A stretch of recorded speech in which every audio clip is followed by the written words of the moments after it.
નમસ્કાર, હું પરમાર કિરીટ, ધોરણ 10 સામાજિક વિજ્ઞાન વિષય હેઠળ આજે આપણે ચેપ્ટર નંબર 19 માનવ વિકાસ એટલે શું એના સંદર્ભની અંદર વિષય મુદ્દાઓની ચર્ચા કરીશું.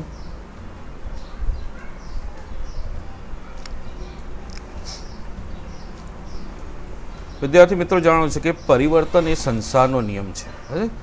પરિવર્તન સંસારનો નિયમ છે, મતલબ કે પ્રત્યેક બાબતની અંદર પરિવર્તન આવે છે. દાખલા તરીકે આપણે જોઈએ કે શિશુ અવસ્થામાંથી આપણે જોઈએ તો વ્યક્તિ પુખ્ત થાય છે અને માનવ તરીકે વિકાસ પામે છે. એમ સમયના પ્રવાહની અંદર માણસ છે આદિમાંથી આધુનિક માણસના સ્વરૂપમાં પણ પરિવર્તિત થઈ રહ્યો છે. વર્તમાન સમયની અંદર જોઈએ કે સમાજ વ્યવસ્થા છે, અર્થવ્યવસ્થા છે, એ પ્રત્યેકની અંદર પરિવર્તન આવી રહ્યું છે. સમાજની અંદર રીત રિવાજો, માન્યતાઓ માં પરિવર્તન આવે છે. એની સાથે સાથે ઉત્પાદન કરવાની જે પદ્ધતિ છે, એની અંદર પરિવર્તન આવી રહ્યું છે.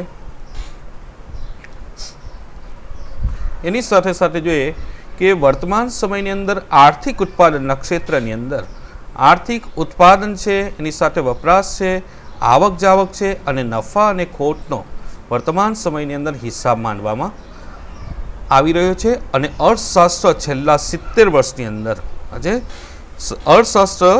છેલ્લા 70 વર્ષની અંદર ભૌતિક સુખાકારી અને માનવ વિકાસ માટેનું શાસ્ત્ર બનવા માંડ્યું છે. વિશ્વના પ્રત્યેક દેશોનો એક જ ઉદ્દેશ છે કે પોતાના દેશના લોકોની જીવનની ગુણવત્તામાં કઈ રીતે સુધારો થાય, અને પ્રત્યેક દેશ આ માટે પોતાની કુદરતી સંપત્તિ અને માનવ સંસાધનનો ઉપયોગ કરે છે અને પોતાના પ્રજાજીવનની ગુણવત્તા સુધારવા માટે પ્રયત્ન કરે છે. એના પરિણામ સ્વરૂપ જ વિશ્વના જુદા જુદા દેશોની જીવનની ગુણવત્તાની બાબતમાં તફાવત જોવા મળે છે. એવું નથી કે માત્ર બે દેશો વચ્ચેની જીવન પદ્ધતિની અંદર તફાવત છે, પણ એની સાથે સાથે આપણે એ પણ યાદ રાખવું પડશે કે બે દેશોની સાથે સાથે બે વિસ્તાર વચ્ચે પણ જીવનની ગુણવત્તાની બાબતમાં તફાવત જોવા મળે છે. આપણે જોઈશું કે જીવનની ગુણવત્તા સુધારવા માટે સૌપ્રથમ પહેલી જરૂરિયાત છે અન્ન, વસ્ત્ર અને આવાસ, જેને આપણે રોટી, કપડાં અને મકાન કહીએ છીએ, જે આપણા મૂળભૂત જરૂરિયાત છે. પહેલાં આ જરૂરિયાત સંતોષાય, ત્યાર પછી આવે છે શિક્ષણ, આરોગ્ય, મનોરંજનની જરૂરિયાત ઉદ્ભવે છે. આ પ્રકરણમાં આપણે માનવ વિકાસ એટલે શું અને એ સ્થિતિ, ભારતની માનવ વિકાસના સંદર્ભમાં સ્થિતિ શું છે, એ અંગેનો અભ્યાસ કરીશું. અહીંયા સામાન્ય રીતે આપણે જોઈએ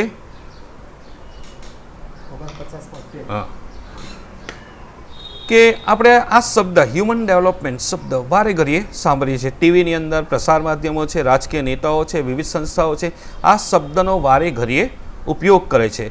પણ આપણે એ શબ્દના અર્થ તરફ જોઈએ તો માનવ વિકાસ એક શબ્દ સમૂહ છે. માનવ વિકાસ એ શબ્દ સમૂહ છે જે હેઠળ માનવ ક્ષમતાઓનું વિસ્તરણ થાય, વ્યક્તિમાં રહેલી ક્ષમતાઓમાં વધારો થાય, વ્યક્તિના પસંદગીના ક્ષેત્રનો વ્યાપ વધે. વ્યક્તિના પસંદગીના ક્ષેત્રનો વ્યાપ બદલે મતલબ કે વ્યક્તિ પાસે જે આગળ વધવાના કે મનોરંજન મેળવવા માટેના કે કાર્ય કરવા માટેના જે ક્ષેત્ર છે, એની અંદર ઘણી બધી પસંદગીઓ એની પાસે ઉપલબ્ધ થાય. એની સાથે સાથે એ સ્વતંત્રતાનો વિકાસ થાય, મૂળભૂત સ્વતંત્રતાનો વિકાસ થાય, આર્થિક સ્વતંત્રતા, પાણી સ્વતંત્રતા, આ બધી વસ્તુઓ જે છે એનો વિકાસ થાય. વ્યક્તિ માનવ અધિકારોનો ઉપયોગ કરતો થાય. આ સૌથી મહત્ત્વની બાબત છે કે વિકાસની સાથે વ્યક્તિના માનવ અધિકારો પણ જે છે એનો પૂરેપૂરો ઉપયોગ એ કરતો હોવો જોઈએ. એને માનવ અધિકારોનો ઉપયોગ કરવાની તક મળે, અવસર મળે, એવું સમાજની અંદર પરિસ્થિતિ નિર્માણ થાય તો જ સાચા અર્થની અંદર આપણે માનવ વિકાસ કહી શકશું. અહીંયા જોઈશું કે માનવ વિકાસ માત્ર કેવળ જોઈએ કે શિક્ષણ, માનવ વિકાસ એ કેવળ શિક્ષણ આરોગ્ય, પોષણ અને સંસાધનોના નિયંત્રણ કરતાં કંઈક વધુ બાબતનો સંકેત આપે છે. એટલે કે વિકાસનો મતલબ એ નથી કે વ્યક્તિ માત્ર શિક્ષણ પ્રાપ્ત કરે, એની સાથે સારું આરોગ્ય હોય અને સારું એને પોષણ મળી રહે, પણ એની સાથે સાથે સંસાધનોના નિયંત્રણ પછી પણ કંઈક વધુ બાબતનો સંકેત આપે છે. એના સંદર્ભમાં આપણે જોઈશું કે માનવ વિકાસની જે આકાંક્ષાઓ છે, માનવ વિકાસ છે, યુએનડીપીનું પૂરું નામ છે United Nations development programme, United Nations development programme, એણે જે વ્યાખ્યા આપી છે એ વ્યાખ્યા મુજબ માનવ વિકાસ એ માનવીની આકાંક્ષાઓ અને જરૂરી હોય તેવી જીવન નિર્વાહની સુવિધાઓનો વિસ્તારવાની પ્રક્રિયા છે.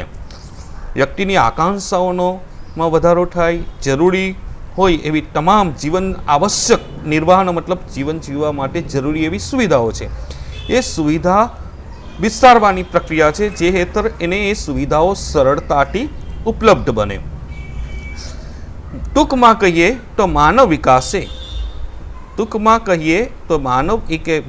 એ વિકાસની દિશામાં માનવ કેન્દ્રિત અભિગમ છે. મતલબ કે આ માનવ વિકાસનું કેન્દ્ર બિંદુ વ્યક્તિનો એટલે કે માનવનો વિકાસ પર રહેલું છે. માનવ વિકાસનો ઉદ્દેશ દરેક માટે જીવનની એક સરખી પરિસ્થિતિ જોઈએ તો ઊભી કરવાનો છે, કે પ્રત્યેક વ્યક્તિને એક સરખી વિકાસની તકો પ્રાપ્ત થાય એવી પરિસ્થિતિનું નિર્માણ કરવો એ જ માનવ વિકાસનો મુખ્ય લક્ષ્યાંક છે. આ પ્રક્રિયા હેઠળ પ્રત્યેક વ્યક્તિને જીવનમાં આગળ વધવા માટેની પર્યાપ્ત તકો મળતી રહે, એના સાથે આ ખ્યાલ અભિપ્રેત છે. આપણે જોઈશું કે જેનાથી લોકો તેમની પ્રતિભા અનુસાર, પ્રત્યેક વ્યક્તિને પોતાની પ્રતિભા અનુસાર સાર્થક, સર્જનાત્મક જીવન જીવી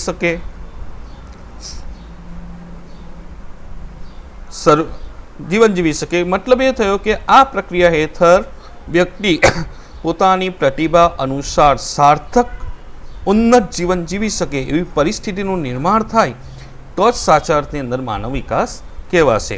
શરૂઆતની અંદર આપણે જોઈશું કે શરૂઆતમાં માત્ર માનવ વિકાસનો ખ્યાલ આર્થિક વિકાસના આધારે જ માપવામાં આવતો, કે વ્યક્તિની આર્થિક સ્થિતિ શું છે એના આધારે એનો માનવ વિકાસ મપાતો હતો. તેના સંદર્ભમાં જોઈએ કે આર્થિક વિકાસના સંદર્ભમાં જોઈએ તો દેશની માથાદીઠ આવક વધુ હોય, જે દેશની માથાદીઠ આવક વધુ હોય એ દેશનો માનવ વિકાસ આંક વધારે, એ જ માપદંડ ગણાતો. પણ આપણે જાણીએ છીએ કે ચેપ્ટર નંબર 15ની અંદર આ વસ્તુ આવી ગઈ છે કે માથાદીઠ આવક એટલે શું, તો દેશની કુલ રાષ્ટ્રીય આવકને દેશની જનસંખ્યા વડે ભાગતા જે સરેરાશ આંક મળે છે તેને માથાદીઠ આવક કહેવામાં આવે છે. પણ એના સંદર્ભની અંદર બીજો એક મુદ્દો પણ હતો કે ઘણા દેશોની અંદર વિકાસ વિહોણી વૃદ્ધિ થઈ છે, એટલે ઘણા દેશોની અંદર આર્થિક જે છે આવકમાં, રાષ્ટ્રીય આવકમાં વધારો થયો છે પણ લોકોના પ્રજા જીવનમાં કોઈ સુધારો થયો નથી, તો એ સ્થિતિને વિકાસ વિહોણી વૃદ્ધિ કહે છે. તો એ સંદર્ભમાં જ અહીંયા આપણે એ સમજવાનું છે કે ઘણા દેશોની અંદર જોશું કે દેશની માથાદીઠ આવકના આધારે ગણતરી થાય છે માનવ વિકાસનો, જે યોગ્ય નથી. જેના લીધે શું થશે કે જેના લીધે દરેક દેશ તેની કુલ રાષ્ટ્રીય પેદાશ, એટલે કુલ રાષ્ટ્રીય પેદાશનું નામ છે ગ્રોસ નેશનલ પ્રોડક્ટ, એનો મતલબ થાય GNP પર ધ્યાન કેન્દ્રિત કર્યું.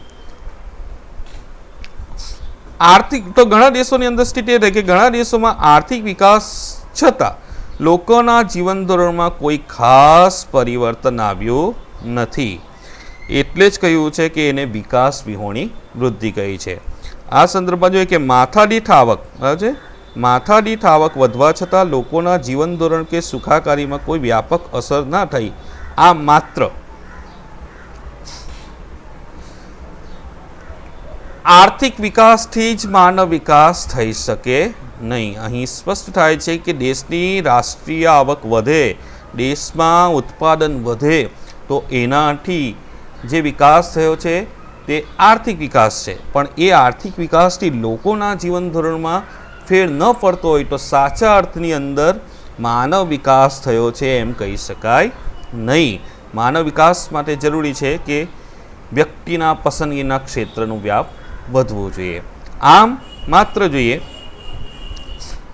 માત્ર આવક નહીં પરંતુ આવકનો ઉપયોગ સી રીતે કરવો તેના પર માનવ વિકાસનો આધાર રાખે છે. વ્યક્તિ પાસે આવક તો આવે છે, દરેક વ્યક્તિ જે આર્થિક પ્રવૃત્તિ કરે છે એ આર્થિક પ્રવૃત્તિ હેઠળ આવક તો પ્રાપ્ત કરે છે, પણ એ આવક પ્રાપ્ત થયેલી આવકનો એ ઉપયોગ શું કરે છે, કઈ બાબતમાં કરે છે, એના સંદર્ભની અંદર માનવ વિકાસ સમાયેલો છે.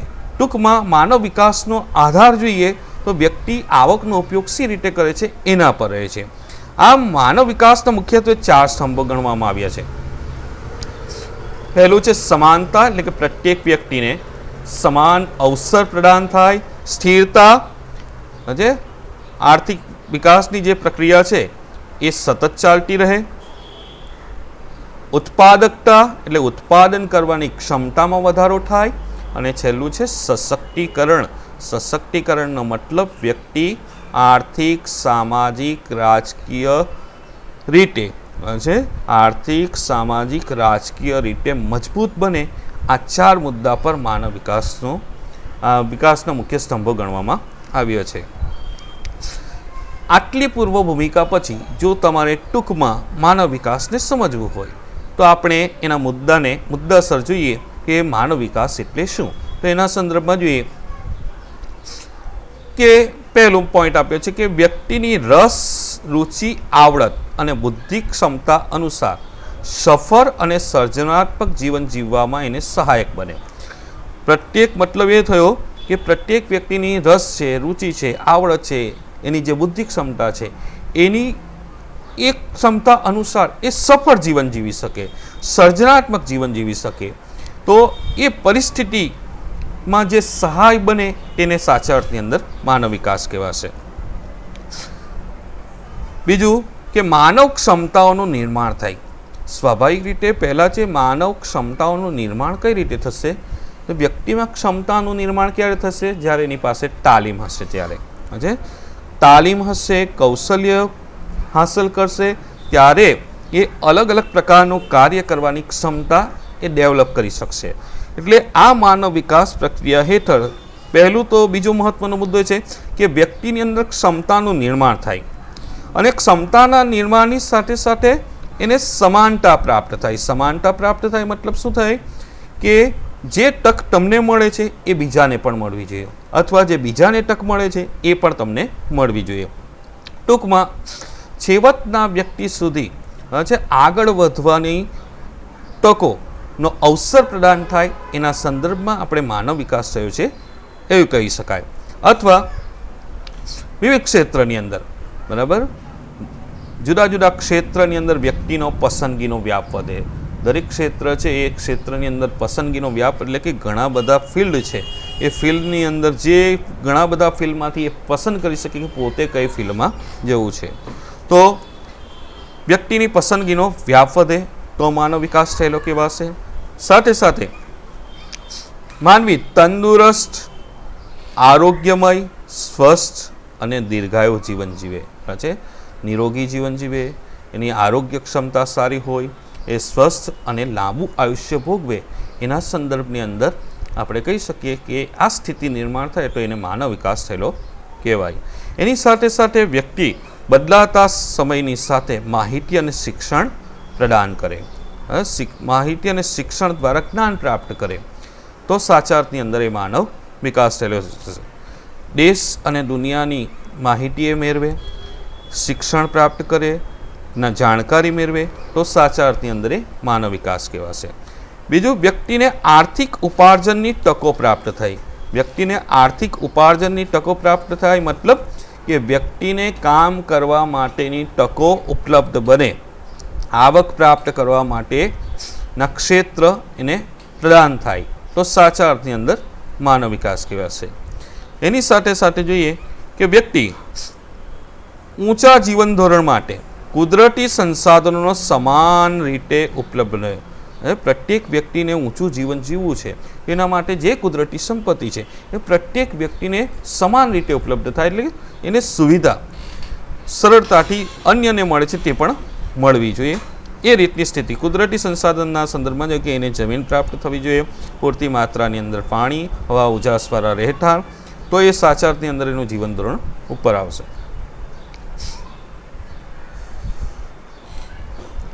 ગુણવત્તાસભર જીવનશૈલી પ્રાપ્ત થાય. ગુણવત્તાસભર એ જીવનશૈલી, જીવનશૈલીનો મતલબ થાય જીવન જીવવાની એક ચોક્કસ પદ્ધતિ, તો સાચા અર્થની અંદર એ માનવ વિકાસ કહેવાશે. એની સાથે સાથે જોઈએ કે વ્યક્તિ જે છે એ ગંદકીનો યોગ્ય નિકાલ થાય છે. ભારત જેવા વિકાસશીલ દેશોની અંદર જ્યાં વિકાસ પ્રક્રિયા શરૂ થઈ છે, આ વિકાસ પ્રક્રિયા ભારત જ નહીં પણ જ્યાં પણ શરૂ થાય છે ત્યાં ગંદકી હંમેશા જોવા મળે છે. તો ગંદકીનો યોગ્ય નિકાલ થાય. જો ગંદકીનો યોગ્ય નિકાલ થશે તો જ વ્યક્તિ સ્વાસ્થ્ય સંબંધી સ્થિતિને સુધારી શકશે. એટલે માનવ વિકાસ પ્રક્રિયા હેઠળ એને એક આરોગ્યમય વાતાવરણ પ્રાપ્ત થાય. બરાબર, એના સંદર્ભમાં આ ખ્યાલ રહેલો છે કે ગંદકીનો યોગ્ય નિકાલ થવો જોઈએ, સ્વાસ્થ્ય સંબંધી પરિસ્થિતિમાં સુધારો આવવો જોઈએ, મતલબ કે એની રોગ પ્રતિકાર ક્ષમતા વધવી જોઈએ. એની સાથે સાથે વ્યક્તિગત સુરક્ષા અને સામાજિક સુરક્ષા પ્રાપ્ત થાય. વ્યક્તિગત સુરક્ષા અને સામાજિક સુરક્ષા પ્રાપ્ત થાય તો સાચા અર્થની અંદર માનવ વિકાસ થયેલો કહેવાશે. વ્યક્તિગત સુરક્ષાનો મતલબ એ થયો કે વ્યક્તિની આર્થિક સુરક્ષા, સામાજિક સુરક્ષા, રાજકીય સુરક્ષા. એની સાથે સામાજિક સુરક્ષા મતલબ કે એ પોતાના હક છે, અધિકારો છે એ સમાજમાં માન મોભા પ્રમાણે જીવી શકે, પોતાની ઉત્સવોની ઉજવણી કરી શકે, એની અંદર કોઈ અન્યનો હસ્તક્ષેપ કે દખલગીરી ન હોય સાચા અર્થની અંદર, તો જ એને સામાજિક સુરક્ષા કહેવામાં આવશે. એટલે આ સ્થિતિમાં સુધારો થાય તો એ સાચા અર્થની અંદર એ માનવ વિકાસ છે.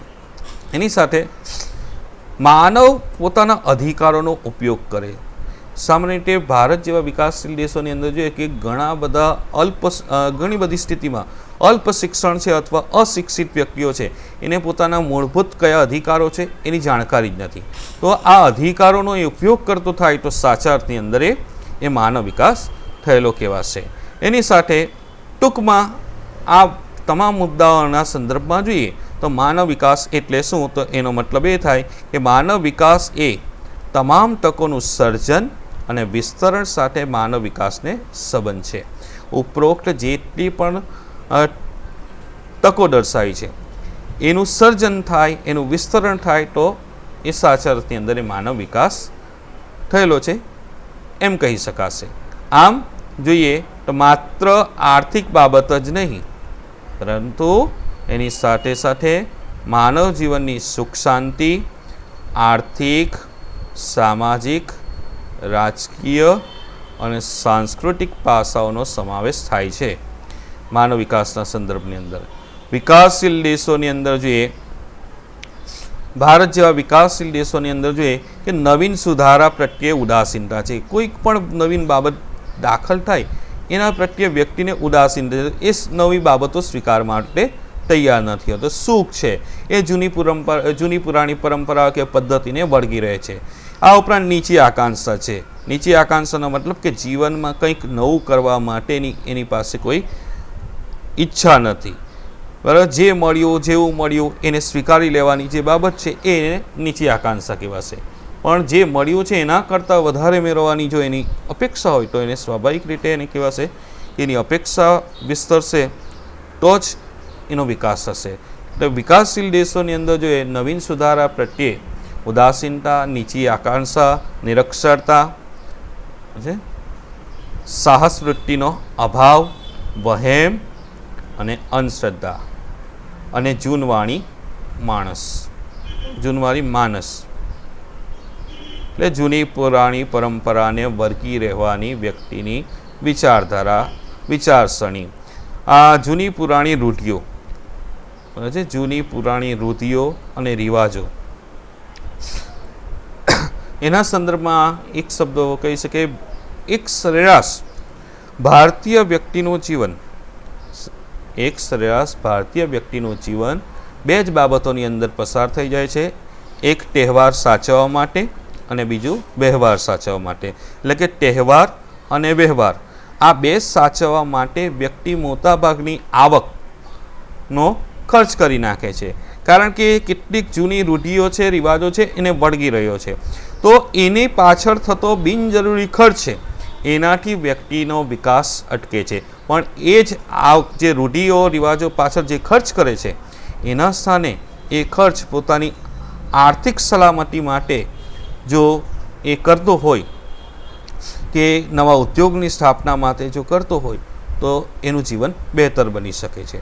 ટૂંકમાં જોઈએ કે ભૌતિક વિકાસશીલ દેશોમાં ભૌતિક અને કુદરતી સંસાધનોના અપૂરતા ઉપયોગના લીધે આર્થિક વિકાસના અંતે સામાજિક વિકાસ સાધી શકાયો નથી. અહીંયા પ્રશ્ન ઘણીવાર આવે છે કે વિકાસશીલ દેશોનો સામાજિક પ્રશ્નો કયા કયા છે, અને વિકાસશીલ દેશોની અંદર સામાજિક પ્રશ્નો કયા કયા છે, અથવા વિકાસશીલ દેશોની પ્રગતિ શા માટે અટકી રહી છે. એની પાછળનું એક કારણ કે સમાજની અંદર નવીન સુધારા પ્રત્યેની ઉદાસીનતા છે, સુખ છે, નીચી આકાંક્ષા છે, સાહસવૃત્તિનો અભાવ છે, નિરક્ષરતા છે, વહેમ છે, અંધશ્રદ્ધા છે, જૂની પુરાણા રીત રિવાજોનું વળગણ છે. આ બધી વસ્તુઓ જે છે એ વ્યક્તિગત વિકાસને પણ અટકાવે છે અને સામાજિક વિકાસને પણ અટકાવે છે. Thank you.